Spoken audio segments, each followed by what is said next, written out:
Leon, you guys have had some good performances this year. How much of a key is it to kind of maybe string a few together and build on them a little bit? That must be a focus, I imagine. Yeah, of course. I think we've, played a lot of, partly good games over the last little stretch here. We just couldn't really put it all together, and obviously our standard is not to play 500 hockey. So yeah, you got to try and string a couple together and get ahead of that line a little bit, and tonight's a good chance to do that. It's odd, because at home for the last few years, you've been a dominant team, and you guys have struggled maybe more at home than anywhere else this year. How important is it to kind of get back on track on home ice? Yeah, I mean, we love playing at home, so we got to make it a hard place to play, and for teams to come in and know that we're going to bring our A game when we're at home, and it's a good chance for us to start that tonight. This week, Connor has a chance to get to 1,000 points, and I know we've talked a lot about he's a good player, but sometimes you don't want to underestimate how difficult it is to do what he does and be the fourth fastest to get to 1,000. Have you seen his growth and evolution as an offensive player specifically? We're talking about points. What do you kind of maybe still take, I don't know if awe is the right word or not, but that you really respect from what he can do just on a purely offensive standpoint? Yeah, I mean, I don't think there's been a player like him before. I don't think there's a player that can create out of nothing like him ever in hockey, and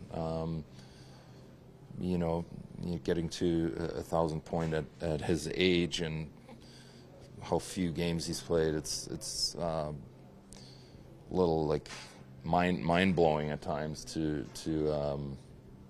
see him break all these records, and but there's a lot of work that goes into it for him that a lot of people don't see. We're very fortunate to get to see him and watch him every day, and see how much he cares about the game of hockey, how he cares about himself, and very fortunate to be able to learn from him and just watch him do his thing. It's just fun to watch. It really is. Sorry, when you think about this now and you think back, when you guys first broke in, he's winning the scoring title, second year in the league.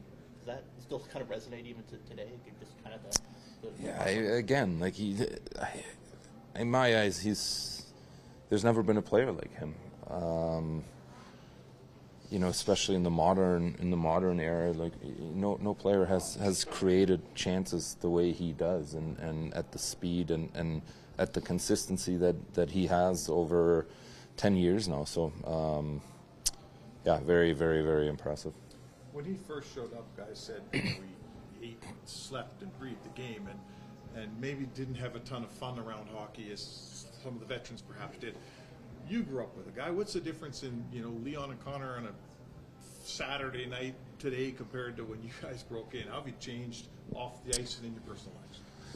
I mean, we've grown up. We were 18-year-old kids, getting into the league and just maybe a little bit starstruck and a little naive to certain things, but I think for him and I, it's always been the passion and the love for the game that has connected us in a way, and where we're awfully similar in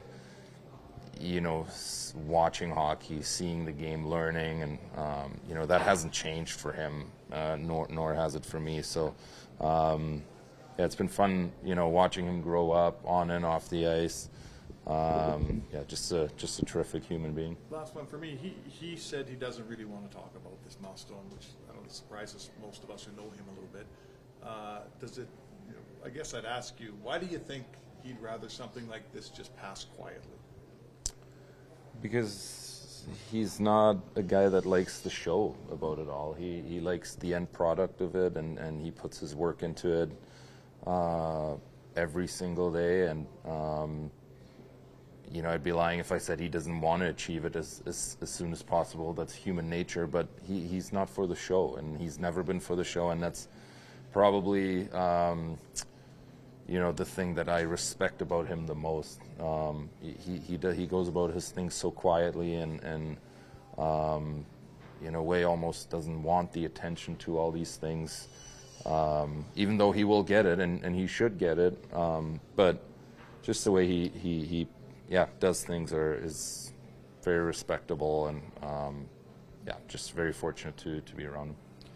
Can I ask about one guy? You're the only other guy in the league who's had 50 back-to-back. You've already scored 53 times. You're on pace for it again. Ovechkin's, having a great start at his age, chasing down the ultimate goal-scoring record and potentially could get 10-50. You know how hard it is to score 50. What do you marvel about when you watch a guy like that do it as long as he has, and he's probably going to break a record that many people thought wasn't going to be broken? I think the most impressive thing about it is that everyone knows it's coming, and you still can't stop it, right? That's like any great player in any sport. The whole game plan is to let Ovi not get looks around the net and not let him shoot it from the left circle. And every single night you go on the NHL app and it says Ovi pots 2.